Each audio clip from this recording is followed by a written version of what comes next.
Thank you for joining. So what I thought I would do today is an update. It's been about a month and I wanted to go through the plant room and show you the different things that have changed here. I liked the format of showing you, the different changes along the way, but it's kind of nice as well to go back through and point out the the exciting changes that have happened in only a month's time. So I just want to start by going around the room.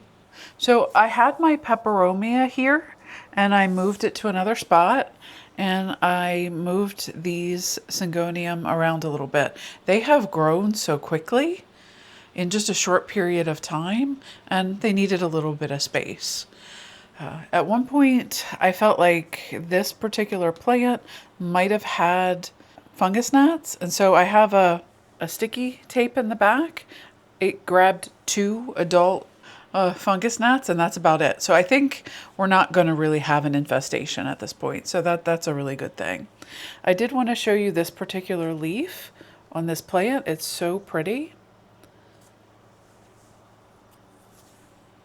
And just kind of give you an idea of how much this has grown over just a really short period of time. Such a pretty plant. This didn't have a name on it, and somebody has said that this is a mango illusion, so that's what I'm going to go with. But it might not be that, or it might be something else, but I'm really pleased with its progress. This is one of the newest leaves. And so what you're seeing is it is a little wrinkly, but not badly. So I think we're doing well in here. We're still happy. And then, next to it is my Maria. This also has crinkly leaves. Humidity in here is not the best for tropical plants, but it's still growing and changing, and it's bushed out a lot over time in just a short period. And then next to that is when I first bought it, I thought it was a batik because of this leaf. And then what I'm seeing is that it's, with the light, it's popping in some leaves that are not patterned like this. So someone on Reddit told me this was a white butterfly, and yeah, I believe that.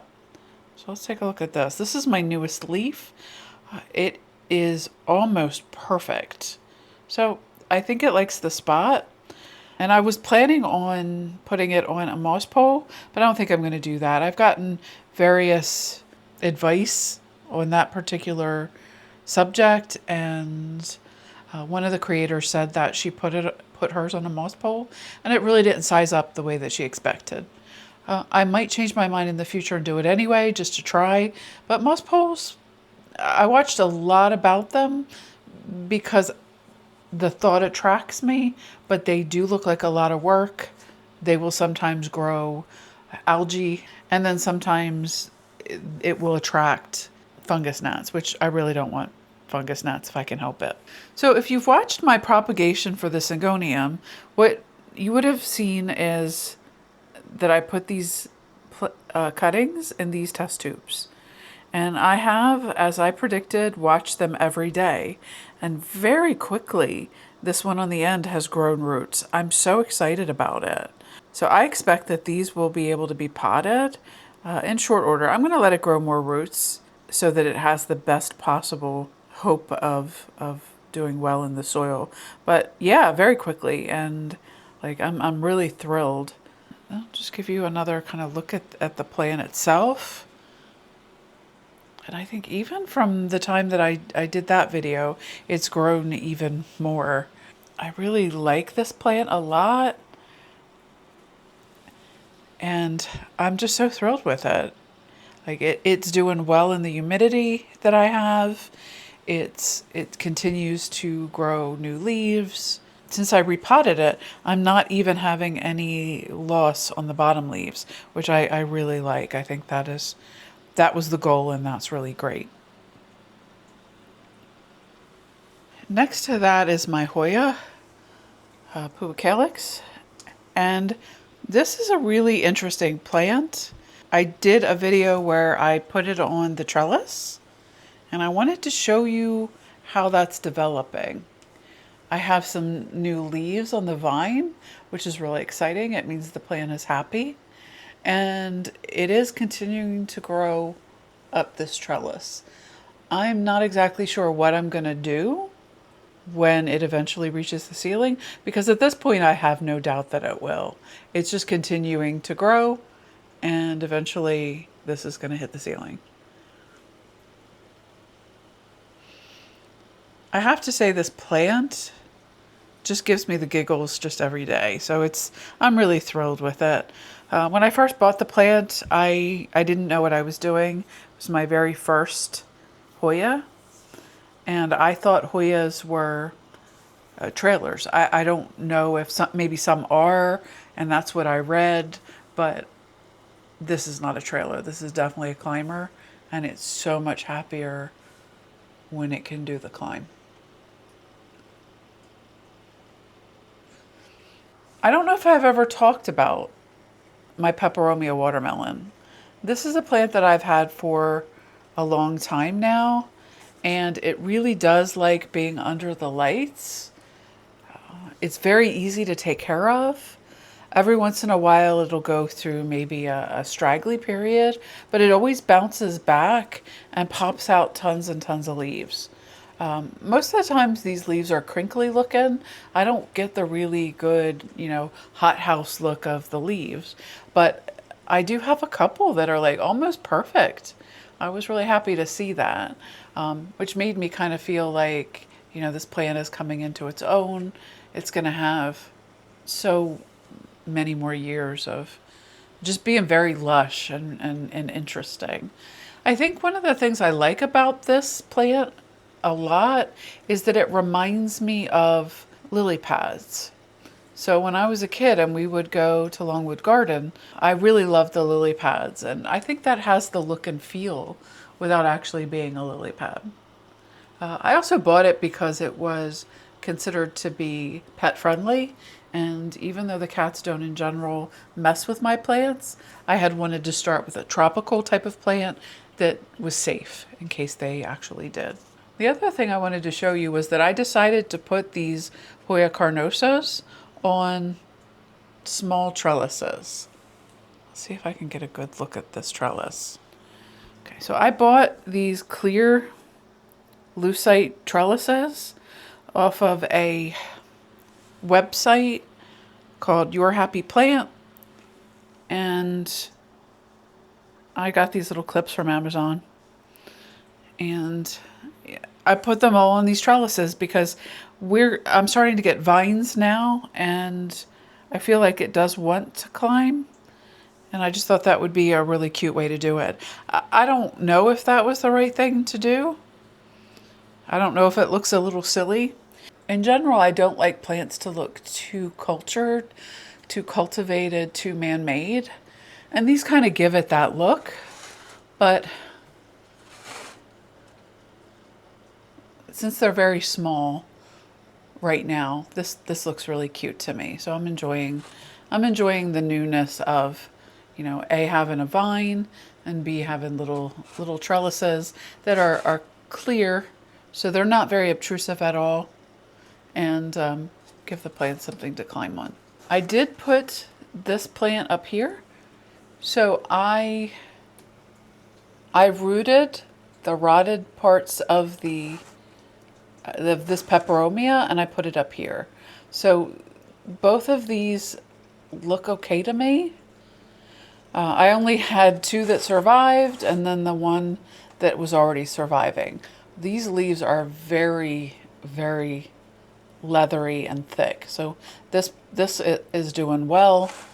These are still a little bit limp, but it has roots and they are adapting, and I pulled this one out of the pot because I thought it was failing, and it's not. The roots look fine, so we'll just give it time. It's actually given me another leaf up top, so we'll just give it a little bit of time, and hopefully it'll look really nice in the future. So I did want to talk about these plants a little bit. So this is where I have some of my least favorite plants, as well as some plants that I just think needed a little less light than they were originally getting. So this plant is now popping up out some new leaves. It's my variegated bear paw. And so I have some hope for this plant. I think it took a long time to acclimate. I think I, don't really love it as much as some of the other plants, but it's cute, and we'll see if it will thrive in the future, because I've seen some really great pictures online. The other plant I want to talk about is this Kalanchoe snow panda. So it's like a panda plant. It's very fuzzy, and it's very white, of course. You can see that. The fuzz is white. Now, I bought this plant because the smaller one that I have in the back, I didn't feel like it was establishing well. I knocked it out of the pot several times. The roots were very shallow. I thought it wasn't going to make it. So I did repot it in slightly more organic soil in the hopes that the roots would reach down and establish better. And it seems to be hanging in there. I haven't knocked it out of the pot. I haven't noticed a lot of leaf drop or anything like that. So it's hanging in there. But you can see it's very cute and compact. I bought this one and it was already bigger than the other one, but it is so top heavy and so incredible. It just keeps growing and growing. I think at one point it might have had some flowers, and I have to lean it against the wall in order to give it support so it doesn't fall out of the pot. It's very top heavy. I did want to show you this plant. It's really neat. So that's a Kalanchoe snow panda. And it just leans against the wall. It gets the light from the light and the ambient light that hits the wall. And yeah, I did want to show that off. And then the other thing I wanted to point out was this Crassula springtime. It is going to bloom soon, so that's really exciting. This is a plant that I wasn't sure it was doing well. I don't know. It's got brown edges. Maybe I overwatered it. Maybe I burned it under the lights. It's hard to say. It's not a very pretty looking plant, but we'll be having some flowers soon. So to me, that tells me that it's not, totally a lost cause. And then next to that's my hortensia. Let me bring her out a little bit. This is my clearance plant that I got at Lowe's. It has been quite a trial and error. We've had mealy bugs, we've had powdery mildew, we've had just a number of issues. It got so long I had to cut the top off. The bottom leaves are still a little bit squishy. The top leaves are very nice and firm. So I may lose the bottom leaves, and that's okay. But you'll see there's damage from the powdery mildew. The other day I pulled off a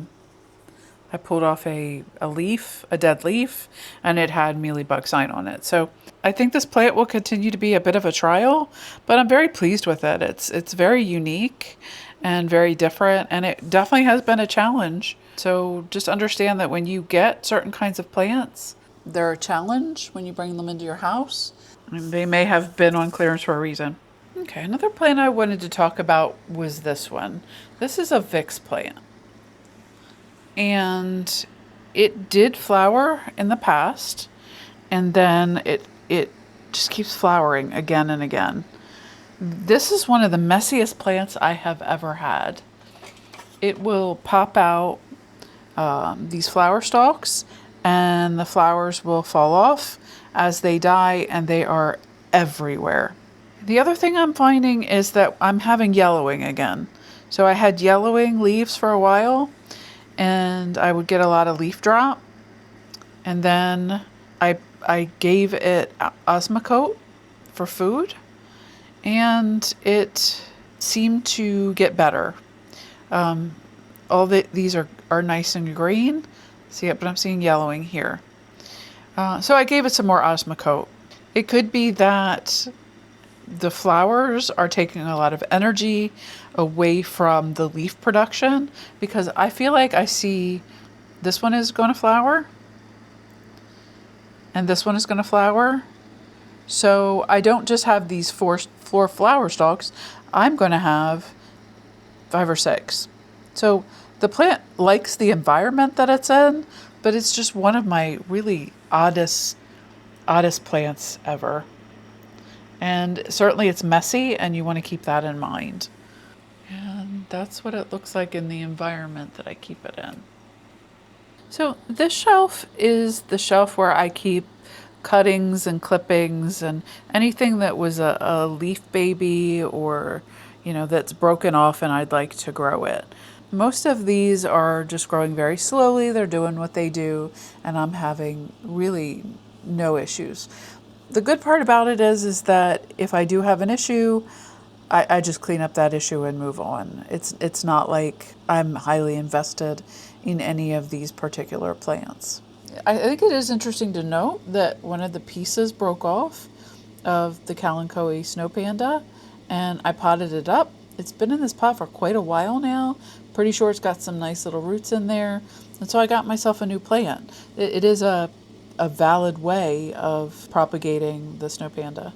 But kind of my point of coming down here is to look at this particular plant.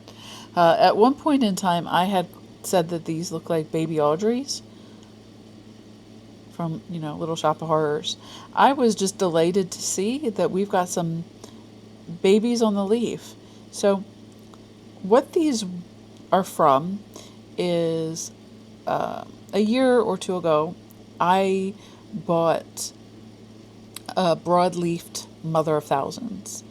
And I was thrilled because I don't find those very often. And most of the ones I find are the ones that are like this. I found so many of this kind and not very many of that kind. I kind of operated under the assumption that these are relatively indestructible, and that's not entirely true.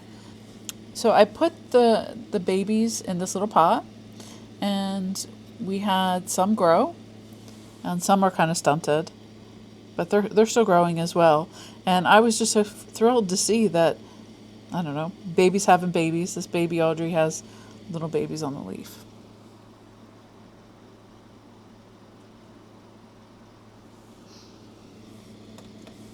And so I kind of keep them there, and we'll see how they do.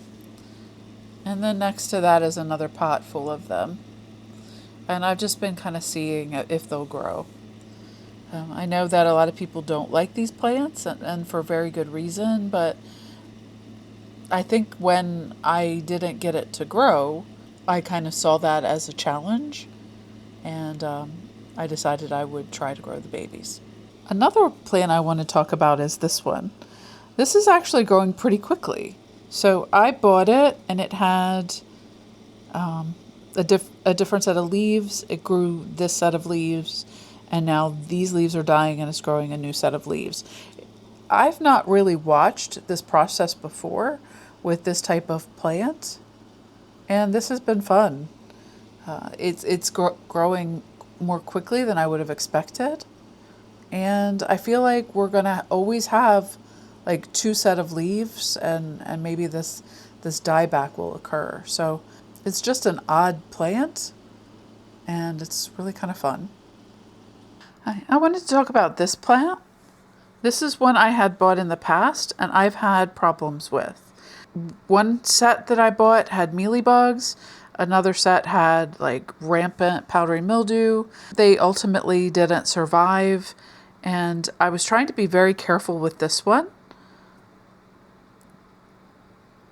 It doesn't feel bad, but it feels a little underwatered to me. But I'm going to go ahead and let it be a little underwatered. This is a type of Echeveria, and they don't like to be overwatered at all. But I'm pretty happy with how it's progressing so far, because I don't see pests, I don't see mildew. It's not very stiff, which might mean I could, increase the watering a little bit. I do see some leaf absorption, but not really more than you would expect or want. So, so far I'm pretty happy with this plant and how that's progressing. And I kind of wanted to show this one off a little bit. So this is an Echeveria I got for free.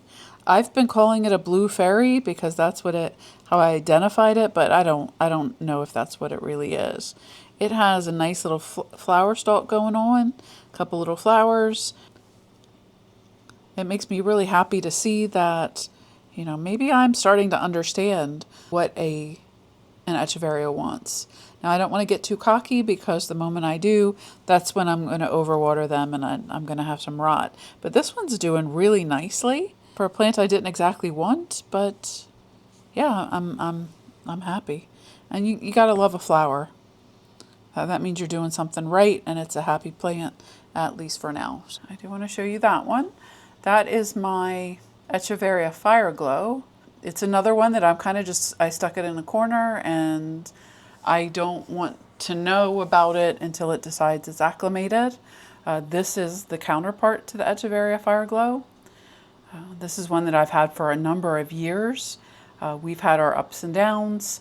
I can already see that this one looks like it has some reddening in the centers where, it's taking on the light. So that's really exciting. This one was very similar to that when I bought it. Over time, it got more compact with the new leaves. I also have had powdery mildew with this one. I have fought to keep this thing alive, and yeah, it's still alive, and that is the same plant that grew up in different conditions. So I wanted to bring you up here to this top shelf and talk a little bit about the plants that are up here. So if you've watched any of my earlier videos, you might have noticed that in the past, this shelf only had one of these lights, and now I've put two of them up here. And the reason for that is how green these new leaves came out. So I'll give you an idea. There's no variegation on this leaf at all. When it was under a single light, it just wasn't enough. And so I put the second set of lights up here. And in fact, after that, we got some variegated leaves. And they look really variegated, some of them. So this is gorgeous. And, just to let you see how important light exposure can be to variegated plants. Even if a plant says that it's low light, you still want to consider that plants need light to grow, and especially variegated plants will change their nature if they really don't have enough light to maintain their nature. So there's the one leaf there, and then there's the newer leaf here. So you'll see it's just so much different because of the light exposure. This plant had recently been repotted. It's been a little bit of time now, and it's doing incredible. I'm very happy. This plant is chaos, just absolute chaos, and I love the chaos of it. At first, I have to say the chaos was a little disturbing. I prefer plants that are symmetrical, that they grow in a known way. But sometimes it's really interesting to have a plant and you don't know exactly what it's going to do. And this plant is one of those. Although at this point, I think I have an idea. It's going to flap over and it's going to grow shoots from the center. And then they're going to probably flop over and then we'll grow more shoots. So that's kind of how this is going to go. If you don't mind that in a plant, these are very rewarding. I had it in its pot for about 2 years. I up potted it a couple of inches and it'll probably stay in that one for a few years itself. This is a cutting from that plant. So at one point when it was growing straight up and then it flopped over, I didn't like that it was flopped over. I thought I had done something wrong. I thought it shouldn't look like that because, I've never really seen these. I've never had them before. So I took a cutting. I actually took 3 cuttings, but this is one of those cuttings. And so I put it up here with it. I actually have considered, giving this away, but it was kind of ugly. Let's put it that way. The leaves are green, but they're not a good green. They're a little bit misshapen. This was the top of one of my shoots. And so one of the things I found really interesting though, was it grew a flower. And then that flower just grew and grew and grew. I have never seen a peperomia flower this big. My peperomia watermelon has some really good spikes on it, but this, and in its heyday, if I hit it, I could just see the pollen fly off of it. It's just really, it's incredible. And I'm not going to remove this spike until, until it decides it wants to die. Once it starts looking a little ratty, we'll take it off. Otherwise, it adds so much character to the plant, and it's just so cute. Next to that is my Peperomia Hope. And I did a video on cutting the vines and, growing the cuttings. And I did get them to the point where they had roots. I had 13 cuttings at one point. Not all of them survived. I did lose a few, but that is like the beauty of having so many of them to choose from. This one has this spike on it. The new vine coming out. It's so cute. This one has it as well. And this one was already kind of a longer vine. And this part here is the shoot. And then if you look, this one right here's got a tiny one. So we are progressing, and this is going to be a nice little pot of Peperomia Hope. So I'm really thrilled. The other thing I wanted to show you was my Sansevieria bird's nest. I bought this plant in the succulent section, and I have some Sansevieria, so I thought, that I could handle this. And it's so adorable. And then it threw out some very small pups. And the really interesting part is how quickly they're growing. Like, I've never really had Sansevieria before, and the pups are growing so fast. I put a post on Reddit asking, should I remove them? I've never seen a mature plant. I've never seen what they look like and whether or not you should leave these here. And I got a number of pieces of advice. People have said that they have shallow roots. That pot looks big enough to house them, and you could just leave them together. And then if you decide to remove them later, you could wait until they have maturity to the pups, and then you can remove them and give the mother plant some space. So I thought that was really interesting. It's been quite a journey. Week by week, they change and grow each time I look at them, and it's really exciting. So this has been a really rewarding plant. And because it's been so rewarding and I've had so much fun watching the pups grow, that's why I bought this one. This is in my plant haul, and you can see it's a very different color, but it's pretty much the same conformity. So I think they're similar enough that they should probably grow in a similar way. Now, I didn't give it a big pot because the root ball was so small. And so when it starts to grow and mature, maybe I'll give it a bigger pot, and maybe it'll give me pups too. So that's really cool. And then next to that is another one of my Peperomia cuttings. This is actually two of them from the Peperomia marble. Once again, I thought they were kind of ugly, and I didn't necessarily want to give them away, but I wanted to see what they were going to do. And they got really long and top heavy. And so I potted them together in the same pot because it just seemed like they fit. It looks intentional by putting them in this pot together. And then they're throwing out a new shoot. So that's what they do, is the taller stalks will fall over and grow that way, and then they'll throw up shoots like this. So that's really exciting to actually watch that. So I'm thrilled with this, and it's the different ways that it's behaving. And then next to that is my Peperomia Golden Gate. That is I thought it was like an obtusifolia, but it is slightly different, and it is highly variegated and loving the lights. I don't want to do a showcase on that yet. Just know that this is kind of my Peperomia Sansevieria shelf at this point, and it's doing really well. So the other plants I want to talk about are my challenge plants. If you recall, they're over here in I wouldn't even really call this a quarantine section, but we're going to pretend that this is a quarantine section. What I had noticed is the Malaco had a little bit of powdery mildew on it, which I treated. The other thing I noticed is that the Vampire Red Ball actually looks a whole lot more red now, and it's only been a short period of time, so it's really exciting to watch under the lights, watch them come into the colors that they're going to be. And then the two in the back are my Chroma. They look fine. I don't really see any variegation. I don't really see a lot of changes. They're just doing fine.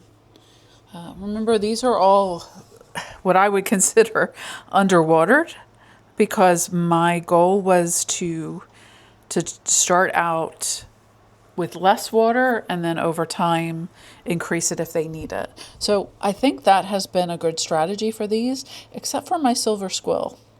So that is a plant that I have never seen before. It looked to me like it was starting, the edges were starting to brown up, and it could either be a matter of the light or it could be a matter of the water. So I actually increased the water just a little bit. And what I noticed is it's got a shoot on it. And I don't know what that is or what it's going to do, but it's really cute. I don't know, maybe that's a plant that I'll have good luck with, or maybe not, but it's the journey, and the journey right now is really exciting. And then with Haworthia, they tend to grow pretty slowly, and I don't see a lot of changes with them right now. Usually they could, throw out pups, and that would be really exciting. I do think that this one has more pups. Almost all white pups. And it's doing some weird things, but I'm kind of happy with it, and I'm not gonna poke at it too much. And then this one right here it's gonna flower. If you have good conditions for your Haworthia, they will flower, and it's just always really fun to watch them flower. This will be the first time that this one has flowered, and I actually see like the potential for 3 different stalks on this. Now, sometimes that won't happen. Maybe just one of these will stalk out, or maybe they all will, but it's hard to say. Like, I'm just excited because this particular plant hasn't had any flowers before, so it'll be really fun to watch that. And then, of course, we have my Pothos Marble Queen, Snow Queen, and just loving life. This is like the perfect spot for this plant. It gets filtered light. It gets a very small amount of actual sunlight. I haven't noticed any scorching or anything like that. It's very much pointing towards the light. While this side might look a little sparse, most of the leaves are pointing towards the window. I did like to see that, oh my gosh, so much white on this plant. And the leaves are translucent, almost like tissue paper, but it's beautiful. And what I might end up doing at a later date is when we have vines, like this vine is already slightly out of control, but each one of the nodes on there could be a cutting. So maybe after I'm done with the Syngonium propagation, maybe I will see about propagating this as well. I think it would make a great gift, or I could just have tons of them because they're just really so beautiful. And then, of course, the last thing is my plants in the terrarium. I have not found this to hold quite as much humidity as I would like. I did buy a temperature gauge humidity meter, and that shows a little above 50% humidity, which I think is actually pretty good.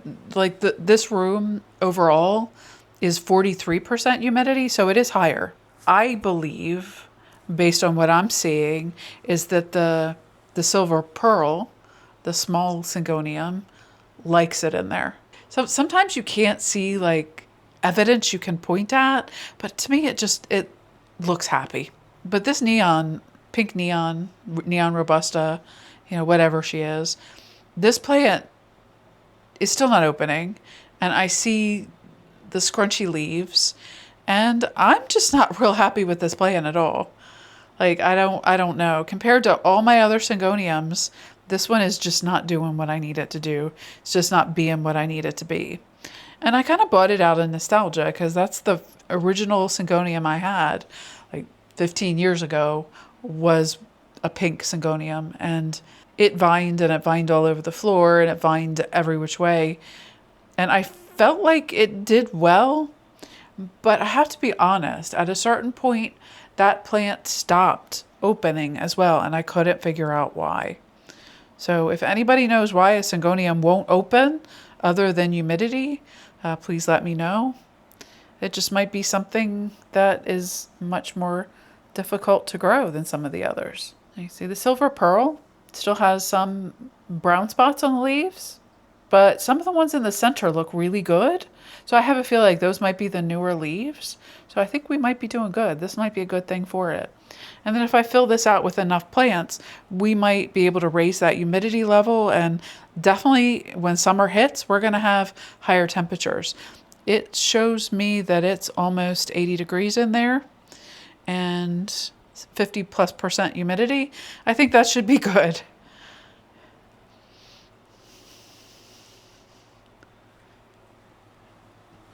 So I think that's all the updates that I wanted to talk about today. This journey has been just so incredible for me. I've gone from being somebody who has to be patient and wait for succulents to grow. I've had some heartbreak where certain types of succulents won't grow in my room successfully, and then I've branched out to some tropical plants. So it's really been a journey, and I think it will continue to evolve. You know, there are some points in time when I do really feel like, why didn't I start with tropicals and then this whole room could be tropicals? But let's be honest, I have a real soft place in my heart for soft succulents. And so it's been a very rewarding journey in that respect that just continues to evolve and continues to allow me to enjoy many, many different kinds of plants. I want to wish you all the luck with your own plant journey. And I want to thank you all for joining and have a good rest of your day.